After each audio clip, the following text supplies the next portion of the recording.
Coming up next on Passion Struck. Important businesses, profitable businesses, growing businesses, we make choices. We make a change happen.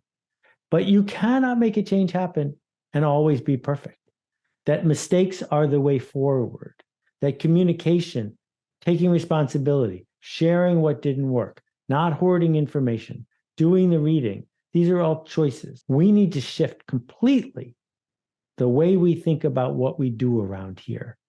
Because if we don't, we're going to be trapped by a system that has outlived its usefulness. Welcome to Passion Struck. Hi, I'm your host, John R. Miles, and on the show, we decipher the secrets, tips, and guidance of the world's most inspiring people and turn their wisdom into practical advice for you and those around you. Our mission is to help you unlock the power of intentionality so that you can become the best version of yourself. If you're new to the show, I offer advice and answer listener questions on Fridays. We have long-form interviews the rest of the week with guests ranging from astronauts to authors, CEOs, creators, innovators, scientists, military leaders, visionaries, and athletes. Now, let's go out there and become Passion Struck.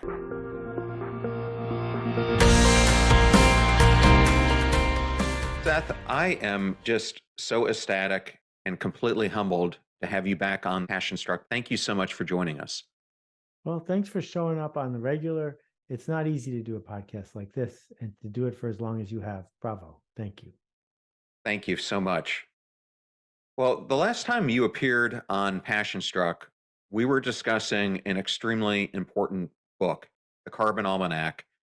And I thought that was a great place to pick back up because since that time, this book has become a bestseller and it has started a movement. And I was hoping that you could tell the audience a little bit about it and the impact that has come from that book.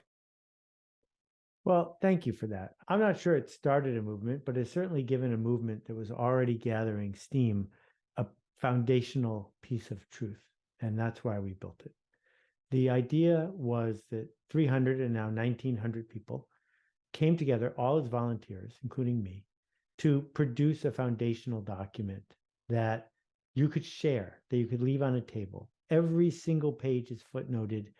It's easy to read, it's easy to understand, but what it does is it gets us past the arguing part of what is, and instead opens the door for people to have conversations about what should we do, right? The weather is going to change every day, but the climate is the sum total of the weather, and we can do something about the climate.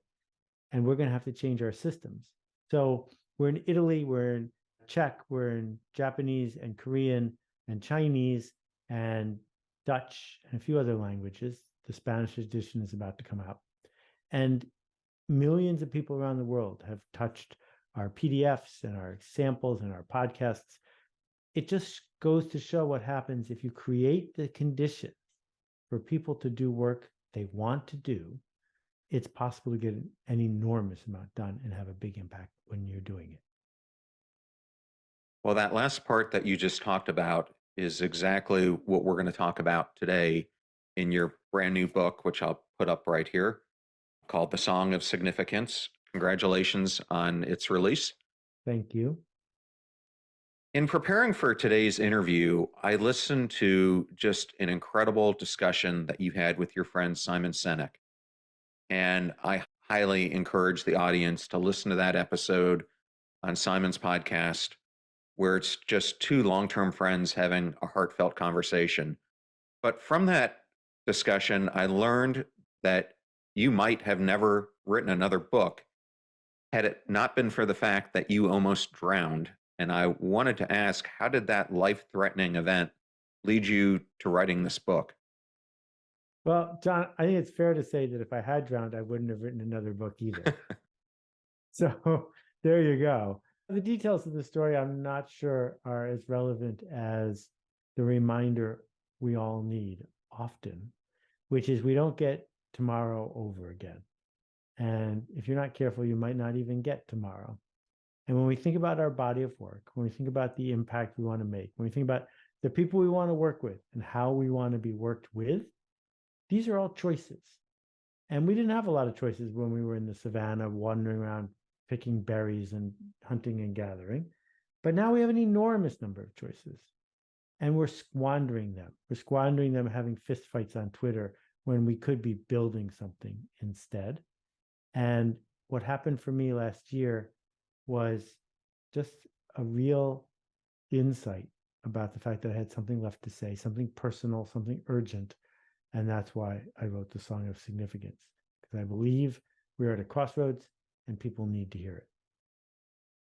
You start off the book by saying, and I love this, work isn't working, which is clear worldwide when studies are showing that 70 to 85% of all full-time workers, over 1 billion of them, are disengaged. You then go on to say that the problem lies with us. What were the decisions that were made unknowingly many years ago that are at the root of this issue? It's important to understand that for 10,000 years, human beings did not work in factories.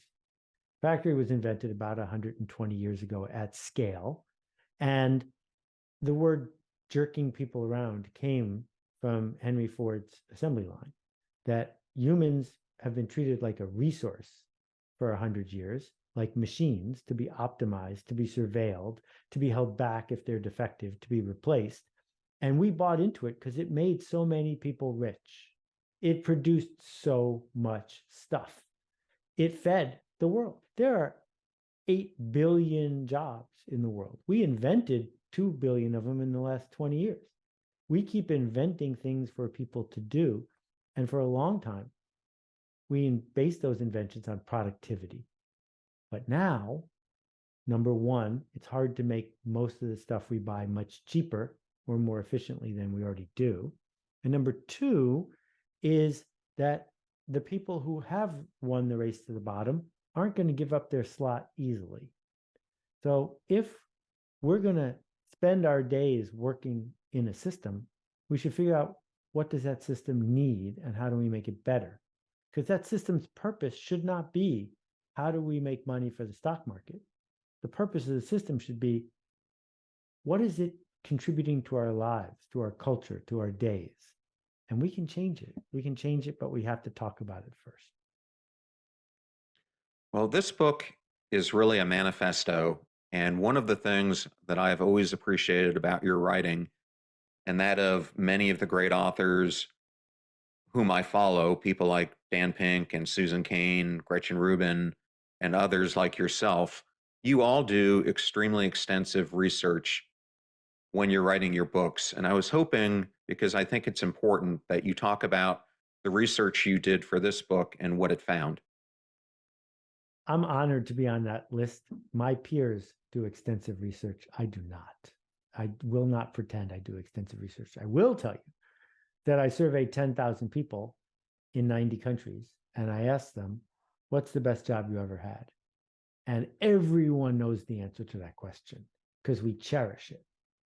And then I said, which of these 14 things contributed to that being the best job you ever had?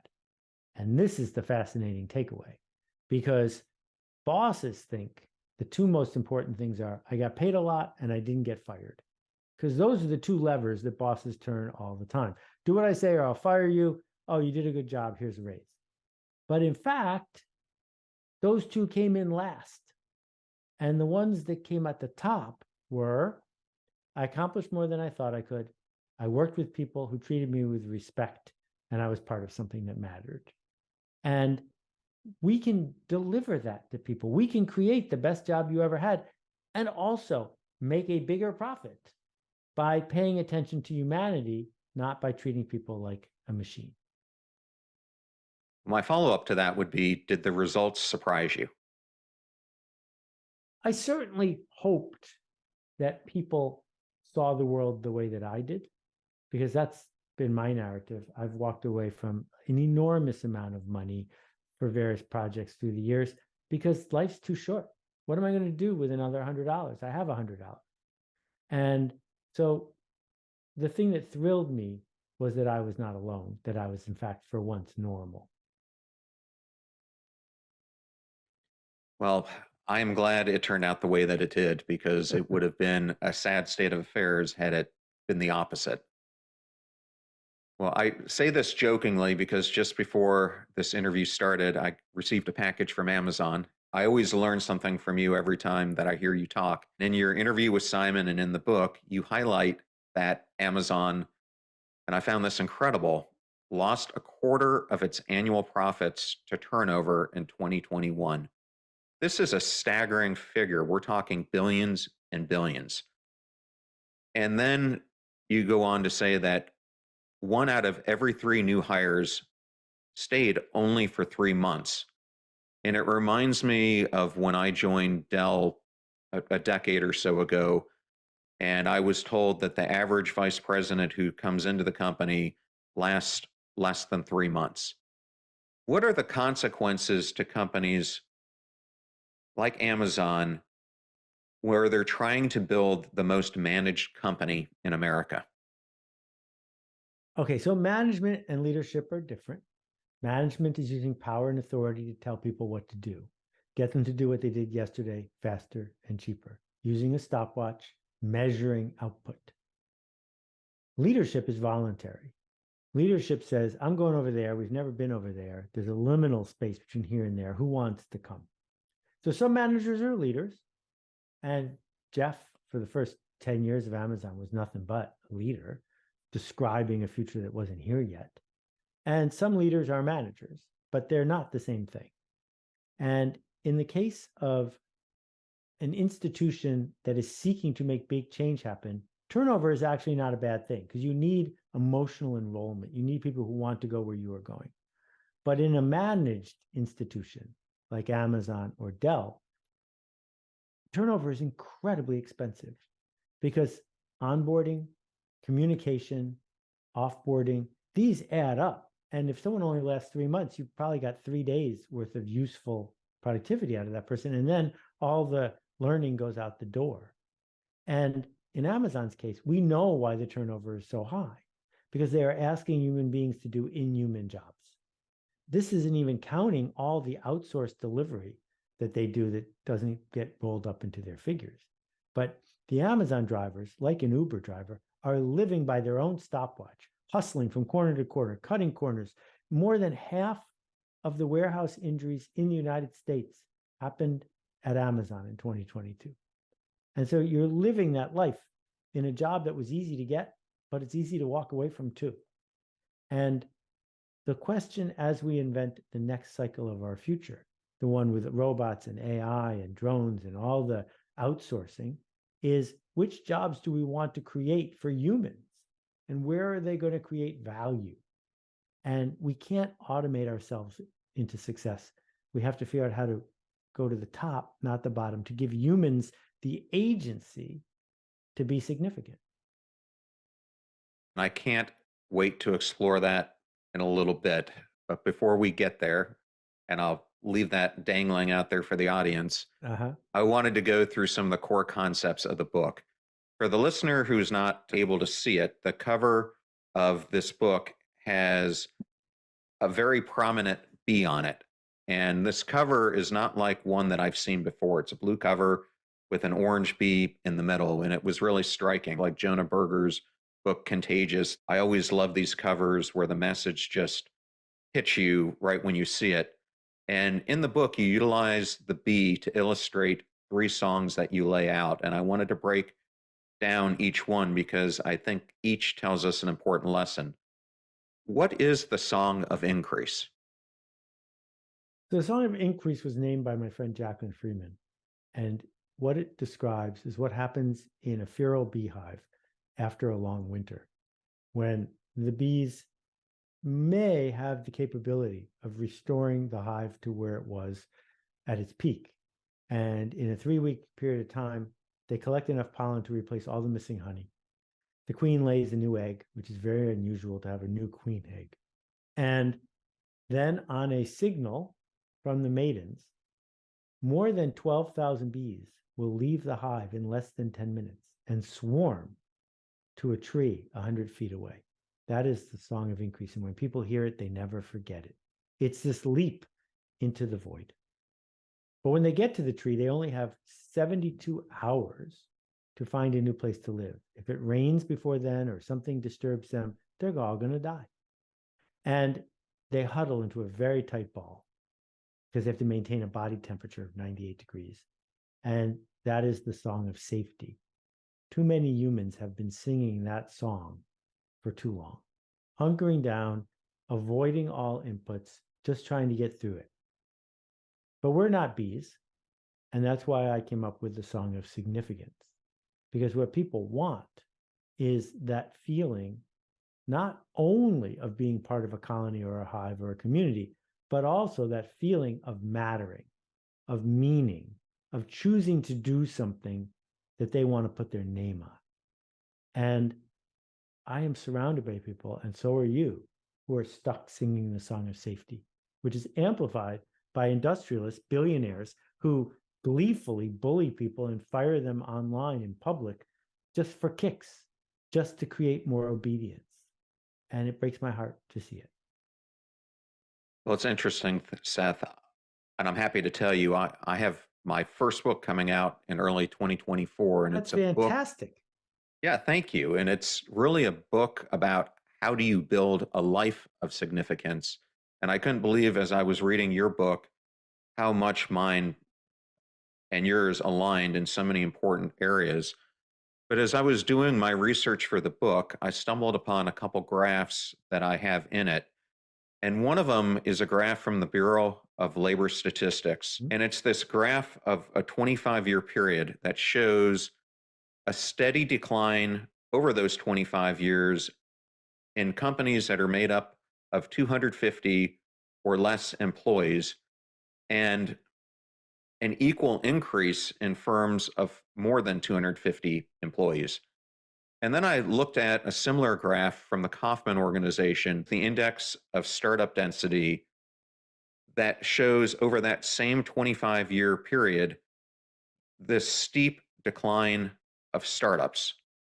And the issue that I found when I examined these is that it stuck out like a sore thumb to me that startups are where people usually go to solve a novel problem. And I remember interviewing my friend Jim McKelvey, who told me, and all the things that he's done, including Square, at the core of everything he was doing was trying to solve a novel problem for humanity. And yet, this is not what we're doing. Instead, what these graphs show is a steady rise of industrial capitalism. And exactly what you're saying, people are purposely choosing safety and certainty of industrial processes over the possibility of change, growth, and personal agency. And I believe, in our Surgeon General has just been talking about this, there are many things that are leading to this chronic and epidemic state of loneliness and hopelessness that people are feeling. But I've got to believe that this is a portion of it. And we are facing this challenge, as you lay out in the book, of trying to have it both ways. And that was a lengthy explanation, but I was hoping that you could maybe through that lens explain this dilemma and why we can't have it both ways. Well, there's one category that's missing from your charts, which is freelancers. And freelancers are not entrepreneurs. Freelancers are not running a startup. Freelancers have a job without a boss. Some of these freelancers are exploring the edges. They are doing distinctive work that only they could do. And some of these freelancers are victims of industrial capitalism, where they are actually employees with none of the benefits. So those two categories, the gig workers who have been abused, as well as the solopreneurs, call them that, who are never going to build a thing bigger than themselves, but are definitely doing work that thrills them. What you've highlighted, though, is if you take the way out where you have no responsibility, where you get to ask, will this be on the test? Where you get to remodel over and over again what high school was like, then it's rare that they will just show up, pick you, and give you significance and offer you the respect and dignity you deserve. What we have instead is the opportunity to demand that standards go up, to put ourselves on the hook as opposed to trying to get off the hook, to make big promises and keep them. Because what we know about the best job you ever had is it probably involved making big promises. It did not involve sitting in the back, in the corner with no one noticing you and you didn't get fired. And that's thrilling. People like you and me who have been lucky enough to have those sorts of gigs, we want it to happen again.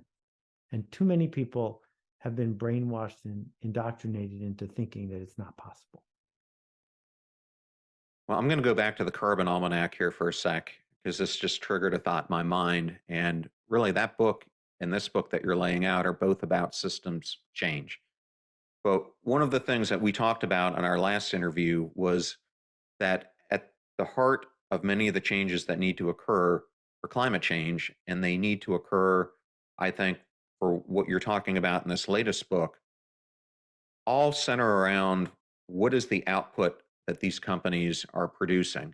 Because what I got disillusioned about was that I was spending so much of my life and time working on things that were all about shareholder value, which was all about reducing expenses and increasing stakeholder value and driving greater profitability. But it wasn't really about producing a product that had any meaning in it at all. Yeah. And you have this simple graph in the book that plots out stakes and trust. And I was hoping you could discuss it and you've got it up right there on the screen. So if someone's watching this, they get to see it. But I found this graph to be very simple, but these 4x4 graphs are so significant. And I was hoping you could discuss it and why the top hand right quadrant relates so much to the Song of Significance. Okay, so always hard to do this on the radio, but we'll do our best. I love 4x4 grids. They can shift the way you think about things. There's two kinds of transactions we have in our lives, high stakes and low stakes. Low stakes might be I'm going to get a cup of coffee. High stakes might be I'm getting on an airplane and flying across the world. If the plane is no good, that is the end of that. But if the coffee's no good, you can just get another cup of coffee. High stakes and low stakes. And there's two kinds of interactions we can have with the people who are delivering things, who are working on things, either high trust or low trust. In a low trust situation, we surveil them. We put them into a box where they don't have a lot of choices. So an airline is a low trust, high stakes situation. And if you love working for the airlines, terrific. Someone needs to, but we want it to be managed. We want it to be measured. We don't want the pilot to be making new decisions in the middle of the air because she feels like it. She has to follow the checklist, right? And there's also, though, high stakes, high trust.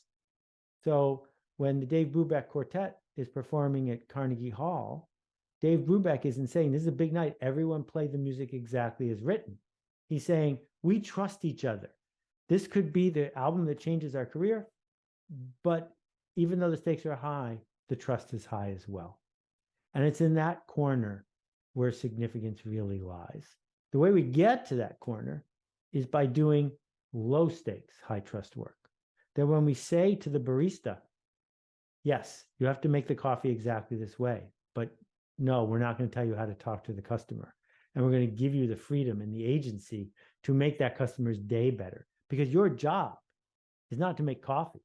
Your job is to get someone to care enough about this place that they will pass 2 Starbucks and come here for a cup of coffee. If that doesn't happen, we're out of business. So that agency comes from trust.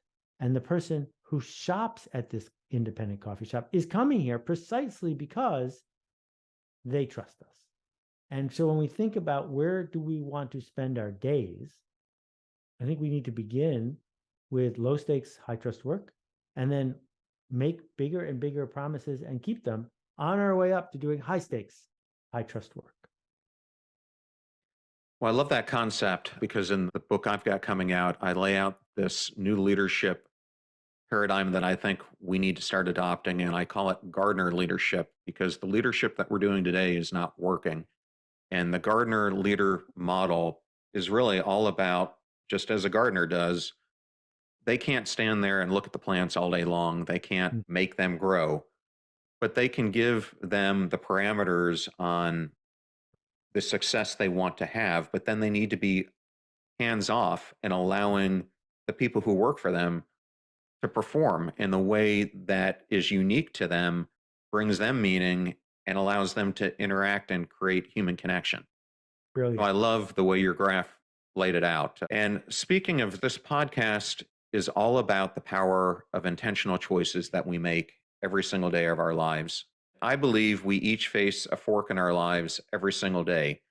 We have the choice to stay in the status quo of our life, or we have a choice to step into the unknown towards a more fulfilled existence.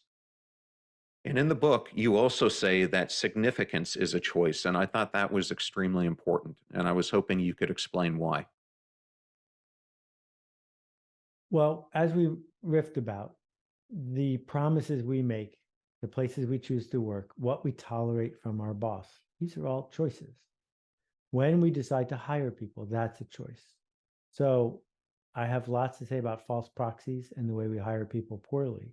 But we have to begin by saying, why are we even here? Are we here to make a change happen? Now, there are lots of businesses that are not here to make a change happen. They grew kale yesterday. They're going to grow kale tomorrow. Your job is to grow the kale, right? But important businesses, profitable businesses, growing businesses, we make choices. We make a change happen. But you cannot make a change happen and always be perfect. That mistakes are the way forward, that communication, taking responsibility, sharing what didn't work, not hoarding information, doing the reading, these are all choices. So I really enjoy talking about this book on podcasts, but I know that's not going to change anybody.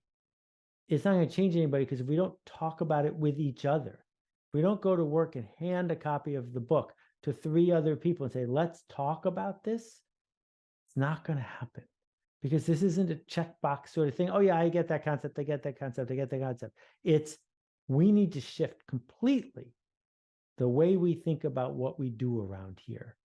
Because if we don't, we're going to be trapped by a system that has outlived its usefulness. Well, that leads me to a great quote that you have on the back of your book. And I always do something I think that's different than most people. I read a book back to front in many ways, but I Okay. read the back of the book and I read the main blurb that you had for it. And that is, humans aren't a resources to be bought, used, and discarded. They are the point of the workplace, the life essence of innovation, growth, and success, which I think was just so profound. And I was hoping you could spend a few minutes discussing why it is so essential for humanity to have work that matters created by people who care. Well, if you look on the very back cover of the book, which you haven't seen the printed one yet, because I haven't seen it either, it says the point of a beehive is not honey. Honey is the byproduct of a healthy hive. The bees aren't doing what they do all day to make the beekeeper happy. They're doing what they do all day because they're bees.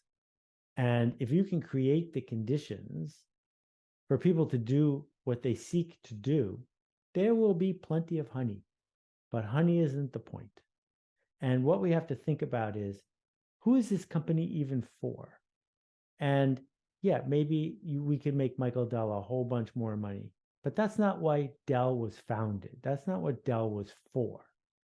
And getting back to meaning becomes really important, because if we're living a life without meaning, then what do we have?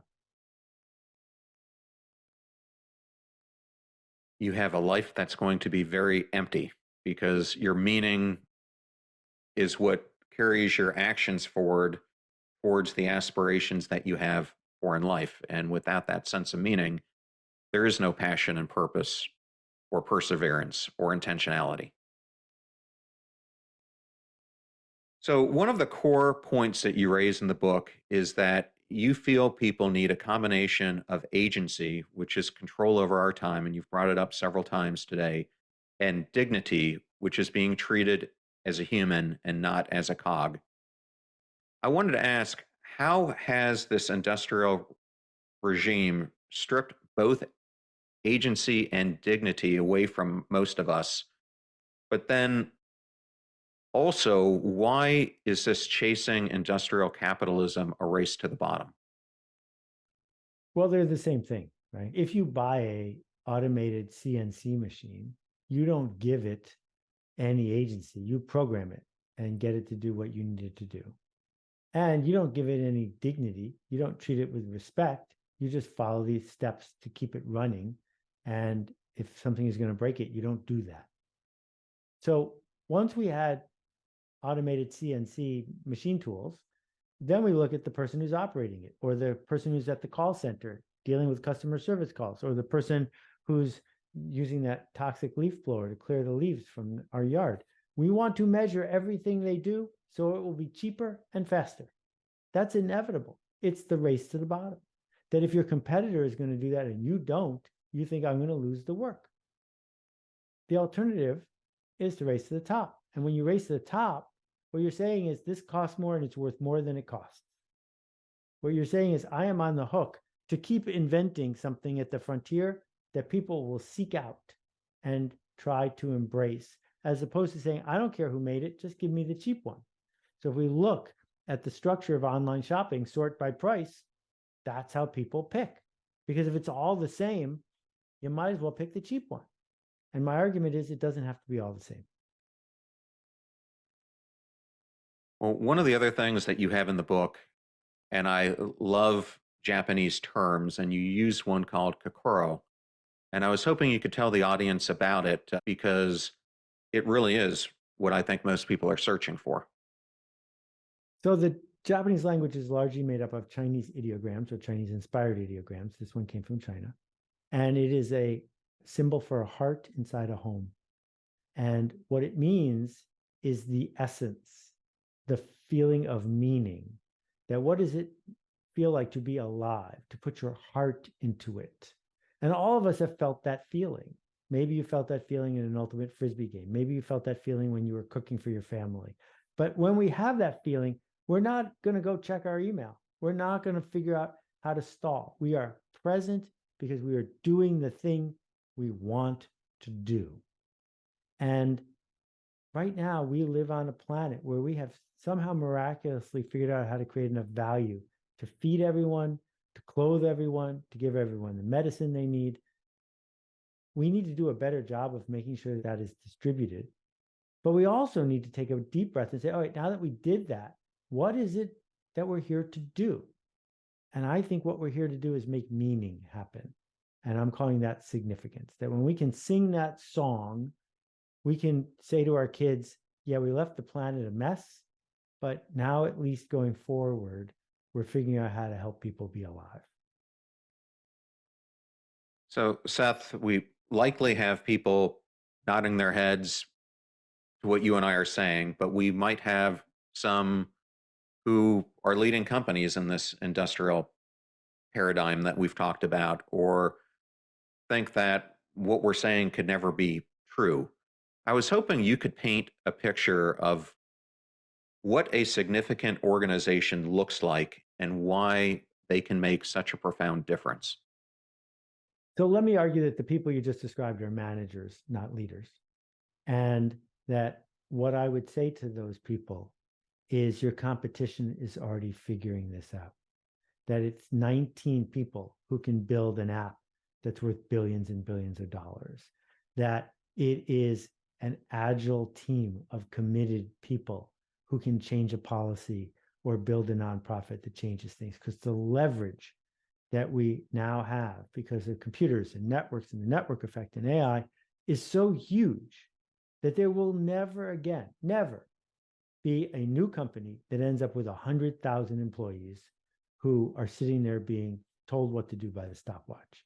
If your goal is to succeed by doubling the size of your workforce, who all obey you, I'm here to tell you that's extremely unlikely.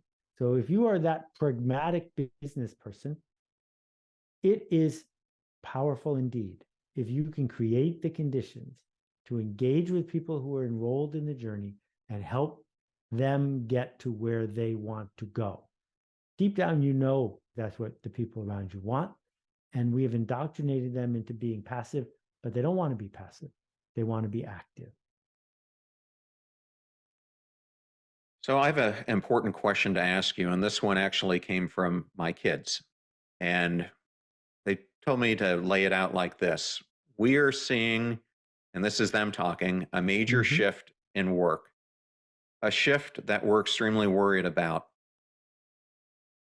The workforce is changing before us, and we are trying to plot our place in the world going forward. And like millions of others, we're worried that jobs will be displaced by industrial capitalism that are made up of machines and big tech. And we've listened to many podcast guests that you've had, Dad, that have offered their advice that if they had a son or daughter in the same spot, and the answer has been focus on what machines cannot bring to the workplace, which is human connection, curiosity, and creativity. And what they wanted to ask you, Seth, is this something that you also found? And what would be the real skills that you would recommend to someone who's in this Gen Z age group to pave a new way of work? I think if you said to any boss who had good jobs to offer, I have somebody here who is innovative, creative, hardworking, empathic, charismatic, honest, and connected. Would you like to hire them? The honest answer is yes. You can learn how to type fast. You can learn mechanical engineering, but those other things are skills you have to teach yourself. And school didn't teach you any of them. So the opportunity that we have is to find the smallest possible unit of meaning, the smallest possible place that you can bring humanity and responsibility to, and do that, and then do it again and do it again until you work your way up to bigger things. The boss isn't going to say, come on in, do whatever you need to. You're John's kid. We'd love to have you here. What they are going to say is the kinds of attitudes that you are willing to bring to work are exactly what will solve this problem that I'm having trouble getting to go away. But the minute the boss tries to write down every step of your job, you need to refuse. You need to either be able to articulate why you need to do work that cannot be written down, or you need to go somewhere where you can do work that cannot be written down. Because if we can write down every step of your job, we're going to find a computer to do it for free. I think that's an extremely important point that people really need to listen to, because things that are scripted out, processed, can be replicated. The human mind cannot. The way you interact with other people cannot. The connections we form and how we can work together to solve problems cannot be replicated. I have had the privilege of having on a couple of experts on a topic called white space. One of those was Juliet Funt. The other was Dory Clark. You might know both of them. I do. And they told me in both my interviews that I had with them that they are seeing that meetings are becoming a problem and a symptom. And we're not leaving ourselves enough time for white space. And you also brought this up in your book, and I was hoping you could go into it because during my career, I found meetings to be a huge problem. Exactly. As we start to wrap this up, I will be happy to rant about meetings. I spend a bunch of pages in the book because of the symptomatic nature of them. Meetings are not conversations. I'm in favor of conversations. We need more conversations. And the miracle of tech means that you and I can have a conversation. I have no idea what planet you're even on. We don't have to be in the same room to have a conversation. But a meeting is often when a manager exerts their authority to take attendance, that they're worried that people are getting their dry cleaning done or something, so they make everyone sit in the room while they, stream of consciousness, say what's on their mind. This is selfish. It is enervating. It's one of the things people hate the most about their white-collar work, and it's so easily replaced. The boss needs to send a memo. The boss needs to make a well-edited 5-minute video. Send it to everyone. Give them a quiz if you want. Let people have a conversation about it. It's asynchronous. It's powerful. It's leads to conversation. But meetings as a form of group control are way past their prime. And then, Seth, the last question I have for you is, what would happen if we were able to produce a different sort of day, a different sort of month, a different sort of life, where we're able to show up at work and make a difference? Well, I can tell you from experience that it's worth getting out of bed for. I have struggled and worked hard to be able to do that for a long time. And it breaks my heart when I see people who not only don't have that, but have been indoctrinated to believe they can't have it. But they can. I wasn't born with something they weren't born with. The struggle is to find the others, to connect with others who will amplify and support you and vice versa on our quest to create significance. And then my last thing for you, Seth, is you are extremely easy to find. You have tons of books people can read. I saw on your website that you have a new course coming out, and I was wondering if you would like to tell the audience about it. So people who have followed my work know that I started the Alt MBA and the Akimbo workshops. I don't run them anymore. They're an independent B Corp. I'm not affiliated because I wanted that team of people to be able to find their platform and their significance. I have been really enjoying the work I've been doing with LinkedIn. This is not as much a course as a series of lectures that you can do. It's only half an hour long. It is launching at the end of May on LinkedIn, and it's not that hard to find. If you go to seths.blog/song, you can find the book and the course and plenty of other juicy videos. Well, Seth, it is always an honor to have you on this podcast. What an incredible book and vision you have for the future. Thank you so much for spending your time with us. Thanks, John. Keep making this ruckus. It matters. I absolutely loved that interview with Seth Godin. I was so humbled to have him come on the show a second time. And I wanted to thank Seth and Penguin Random House for the honor and privilege of having him come back on the show. You're about to hear a preview of the Passion Struck podcast that I did with Scott Simon, who is an acclaimed author, speaker, and the visionary behind the Scare Your Soul movement, and also the author of the new book, Scare Your Soul. So many people who are probably listening to this right now think that courage means jumping out of airplanes or quitting jobs and moving to other countries and making these massive shifts, when really sometimes it's the micro challenges, the micro aspects of courage that, first of all, are sometimes the hardest, but they can also move the needle even the most. The fee for this show is that you share it with family or friends when you find something useful or inspirational. If you know someone who's interested in the Song of Significance, then definitely share this episode with them. The greatest compliment that you can give us is to share the show with those that you love and care about. In the meantime, do your best to apply what you hear on the show so that you can live what you listen. Until next time, go out there and be passion struck.